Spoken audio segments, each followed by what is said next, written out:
Ano to? Nanginginig yung kamay ko. Patay yun!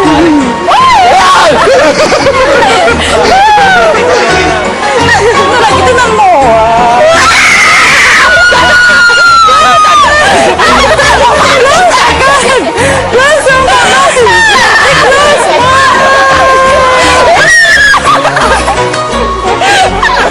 Nang makahuli ng mga housemates, itinuro na sa kanila ang tamang paraan ng paglinis ng palaka.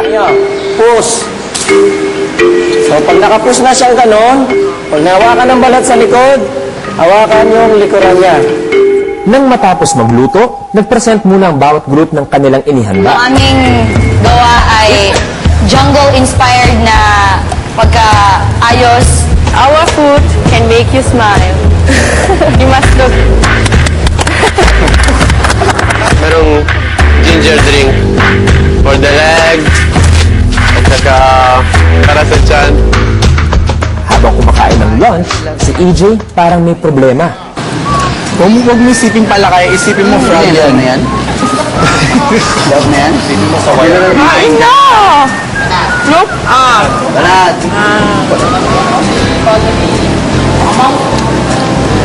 Sarap!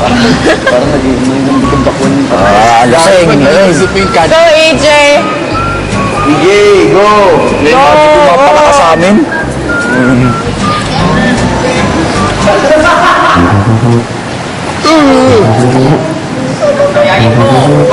Walo!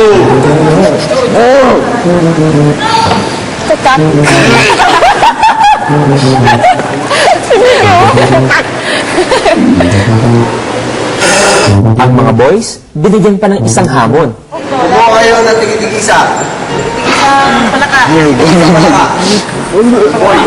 Unang makaubos, 5 merit. 5 guys. Ha? One!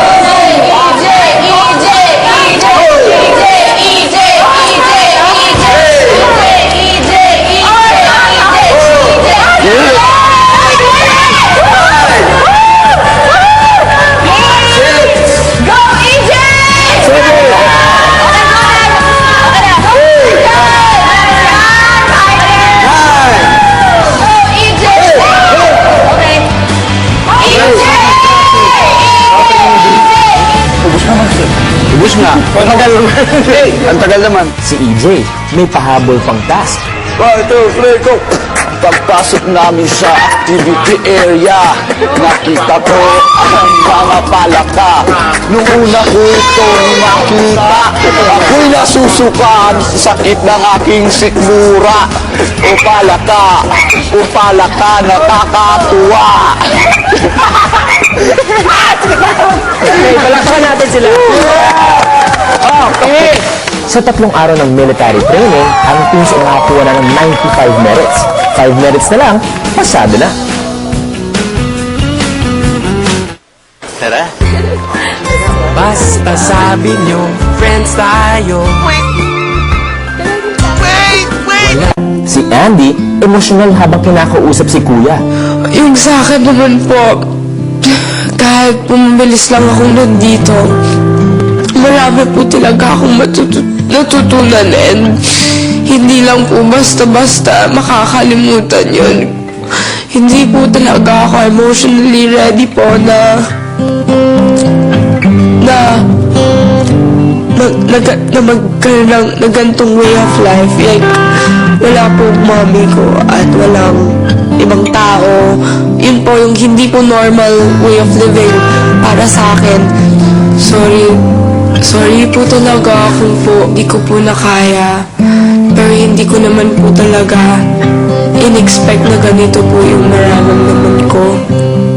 Gusto ko lang po talagang lumabas po. Gusto kitang pasalamatan sa panahon na ibinahagi mo sa mga housemates. Opo. Sana nga, Andy, na sa maiksing panahon na inilagay mo dito sa aking bahay ay marami kang natutunan na maaari mong baunin sa labas ng aking bahay. Pinagagala kitang makilala, Andy, Ako din po. Good luck and paalam. Paalam po. Salamat po ng marami po. Sige. Pagbalik ng bahay, si Beauty agad na tinignan ang cabinet ni Andy.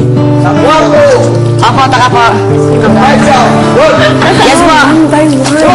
Ayong gamit natin. Nasaan? Di, wala nang gamit. Umalis mo siya. Correct yun ka. Ang matibay. Wala na si Andy. Correct si Beauty. Matibay. Wala na sa Andy.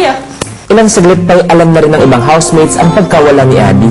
Wala na sa Ano lang naiwan. As in, feeling namin, Naglayas na. sinabi ni Kuya na dalawa ang mawawala. Exchange. From Shai Naglayas na and si Andy. Andy. Papalitan ni Michael. Bukas may bago na naman feeling ko.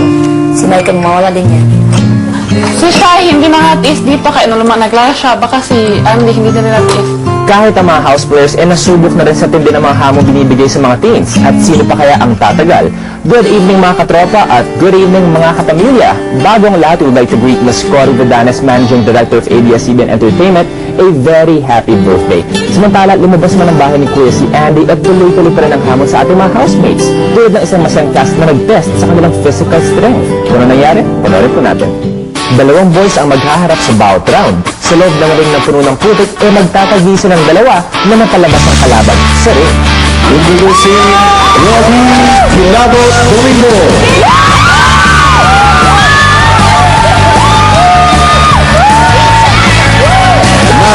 Bato Henry. DJ Caraco Falcon.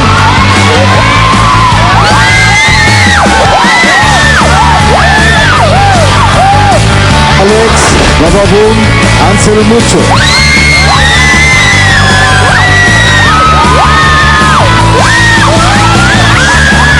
At si Maikan Baby Fat On.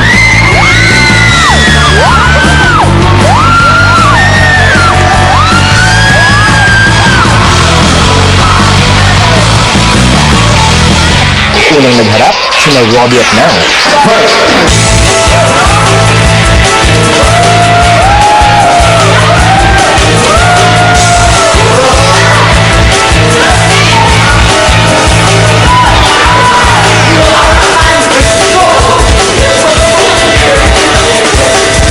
Point to Robbie.